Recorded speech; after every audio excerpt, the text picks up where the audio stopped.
देखिए green TV YouTube पर भी, बस सब्सक्राइब करें और बेल आइकन दबाएं। नमस्कार दोस्तों, स्वागत है आप सभी का किसान बुलेटिन में और मैं हूं आपके साथ पारुल यादव। चलिए नजर डालते हैं किसान बुलेटिन में आज की बड़ी हेडलाइंस पर। मध्य प्रदेश में गोबर व एग्री वेस्ट से बदलेगी किसानों की किस्मत, जल्द होगी बायोगैस प्लांट की स्थापना। कपास उगाने वाले किसानों को मिला फायदा, 11,000 रूपए प्रति क्विंटल मिल रही है कीमत। अब रबी सीजन में किसानों को नहीं होगी पानी की कमी, इस साल 9% बढ़ा देश का जल भंडार। अभी हाल ही में मध्य प्रदेश ने कृषि के क्षेत्र में पूरे देश में पहला स्थान हासिल किया था। तो वहीं अब जैविक खेती को बढ़ावा देने के लिए प्रदेश में गोबर और एग्री वेस्ट के सदुपयोग को लेकर तैयारियां शुरू कर दी गई हैं। दरअसल प्रदेश सरकार ने राज्य में बायोगैस प्लांट लगाने की योजना पर काम करना शुरू किया है। बायोगैस के उत्पादन के लिए गोबर, agri waste, municipal solid waste, sewage waste, गन्ने की वेस्ट की जरूरत होती है। एमपी सरकार के इस फैसले से राज्य के किसानों को अतिरिक्त आय अर्जित करने का मौका मिलेगा। मध्य प्रदेश सरकार ने बायोगैस उत्पादन योजना की तैयारियों में तेजी लाने की पहल करते हुए योजना के क्रियान्वयन, निगरानी एवं समीक्षा के लिए कृषि उत्पादन आयुक्त की अध्यक्षता में एक समिति गठित की है। इस समिति में अपर मुख्य सचिव पशुपालन एवं डेयरी, किसान कल्याण एवं कृषि विकास और वन को सदस्य बनाया गया है। मध्य प्रदेश सरकार से मिली जानकारी के अनुसार ये समिति प्रदेश में कंप्रेस्ड बायोगैस प्लांट स्थापना के संबंध में कृषि, वन अपशिष्ट, डिस्टिलरी अपशिष्ट और नगरीय निकायों के ठोस अपशिष्ट उपलब्धता की समीक्षा करेगी। आपको बता दें कि मुख्यमंत्री शिवराज सिंह चौहान इससे पहले प्रदेश में गोबर धन योजना शुरू करने की घोषणा कर चुके हैं। इस योजना के तहत किसानों से गाय के गोबर की खरीद की जाएगी। वहीं प्रदेश सरकार इस योजना के तहत प्राकृतिक खेती को भी बढ़ावा दे रही है।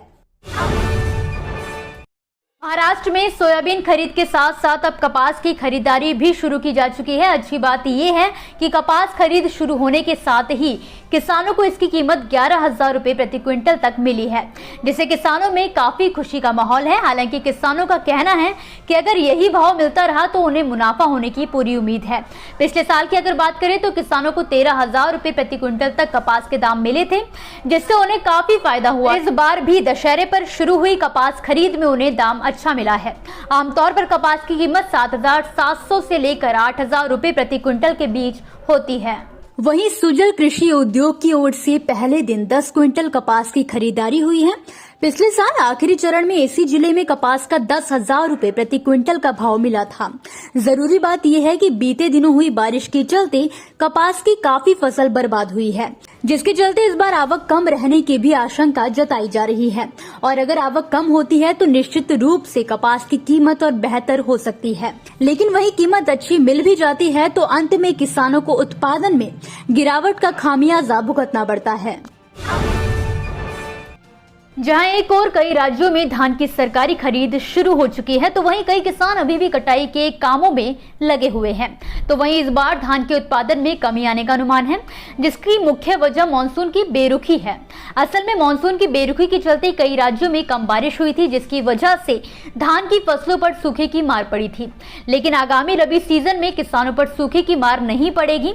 इसका मुख्य कारण ये है कि इस साल देश के जल भंडार में 9% की कमी दर्ज की गई है। अभी हाल ही में बीते शुक्रवार को केंद्रीय जल आयोग ने एक रिपोर्ट जारी कर जानकारी दी है। आयोग की रिपोर्ट जलाशयों के औसत जल स्तर पर आधारित है। ये जलाशय नहर प्रणालियों के माध्यम से सिंचाई की आवश्यकताओं की पूर्ति करते हैं। देश की 48% जमीन सिंचित भूमि है। देश के जल भंडार में पिछले साल की तुलना में इस साल ही बढ़ोतरी नहीं हुई है, बल्कि 10 साल के औसत की तुलना में 16% की बढ़ोतरी दर्ज की गई है। रिपोर्ट के अनुसार जिन जलाशयों का आकलन किया गया है उनमें 158 बिलियन क्यूबिक मीटर पानी भरा हुआ है, जो उनकी संयुक्त क्षमता का 89% है। जबकि एक साल पहले जलाशयों में उपलब्ध 146 BCM पानी था, तो वहीं पिछले 10 सालों का औसत 136 BCM था। दोस्तों, ये थी वो खबरें जिन्हें हमने आप तक विस्तार से पहुंचाया। लेकिन अब हम बात करेंगे कुछ ऐसी खबरों की जिनके बारे में भी आपके पास जानकारी होना बेहद जरूरी है।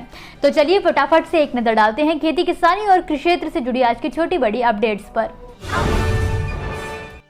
इस साल महाराष्ट्र में हुई भारी बारिश से किसानों की फसल को काफी नुकसान हुआ है।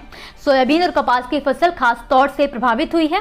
आलम यह हो चला है कि शुरुआत में ही किसानों को सोयाबीन के दाम 3,000 रुपए से लेकर 4,000 रुपए प्रति क्विंटल तक मिल रहे हैं। कीमतों में इतनी गिरावट देखकर किसान चिंतित हैं। कुछ यही हाल कपास का भी है। इसे देखते हुए किसानों ने सोयाबीन और कपास का भी न्यूनतम समर्थन मूल्य तय करने की मांग की है। स्वाभिमानी शेतकरी संगठन के नेता रविकांत तुपकर ने किसानों को सोयाबीन का एमएसपी 8600 रुपए प्रति क्विंटल और कपास का 12,500 रुपए प्रति क्विंटल दिए जाने की मांग की है। देश के कई हिस्सों में भारी बारिश की वजह से फसलों को बड़े पैमाने पर नुकसान हुआ है, जिसमें मध्य प्रदेश, उत्तर प्रदेश का नाम भी शामिल है।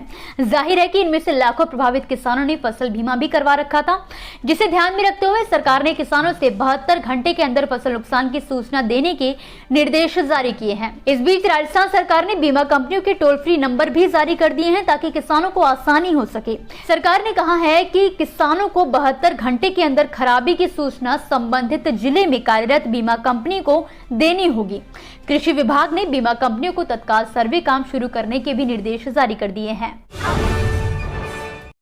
महाराष्ट्र के विभिन्न हिस्सों में फिर से बारिश शुरू हो गई है। राज्य के नंदुरबार जिले में भी भारी बारिश के कारण लाल मिर्च की फसल भी खराब हो गई है। मसलन किसानों ने कटाई के बाद जो लाल मिर्च सुखाने के लिए रखी थी वो बारिश की वजह से काली पड़ गई है। इससे किसान के साथ साथ व्यापारी भी परेशान है। ऐसे में किसान परेशान है कि आखिर उपज को कैसे सुरक्षित रखा जाए। मौसम विभाग ने 14 अक्टूबर तक भारी बारिश होने की संभावना जताई है। राजस्थान के 12 जिले के भंवरगढ़ कस्बे में स्थित थाना परिसर में रविवार को सहायक कृषि अधिकारी कमल प्रकाश मीणा की मौजूदगी में कृषि पर्यवेक्षक पवन सहरिया ने किसानों को 1250 कट्टा यूरिया खाद का वितरण किया। इस दौरान लंबी कतार लगने से कई किसान खाली हाथ लौटे, तो वहीं बारिश की वजह से 5 कट्टे यूरिया खाद के लिए किसानों को काफी मशक्कत करनी पड़ी। किसान भीगते हुए लाइन में लगाकर जमीन पर बैठकर खाद लेने के लिए घंटों इंतजार करते रहे। गंगा किनारे हो रही रासायनिक खेती पर रोक की मांग को लेकर निषाद पार्टी जिलाध्यक्ष ने सीएम को पत्र भेजा है ताकि गंगा में फैल रहे प्रदूषण पर अंकुश लगाया जा सके। निषाद पार्टी जिलाध्यक्ष डीपी निषाद ने सीएम योगी आदित्यनाथ को पत्र भेजते हुए बताया कि गंगा किनारे किसानों को जैविक खेती के प्रति जागरूक किया जाना चाहिए। इससे होने वाली उपज से कैंसर जैसी बीमारियों पर भी अंकुश लगेगा, तो वहीं गंगा प्रदूषण की भी रोकथाम होगी। इसी के साथ आज के किसान बुलेटिन की बड़ी खबरों में फिलहाल के लिए बस इतना ही। आप मुझे दीजिए इजाजत और देखते रहिए ग्रीन टीवी। नमस्कार। देखिए ग्रीन टीवी यूट्यूब पर भी, बस सब्सक्राइब करें और बेल आइकन दबाएं।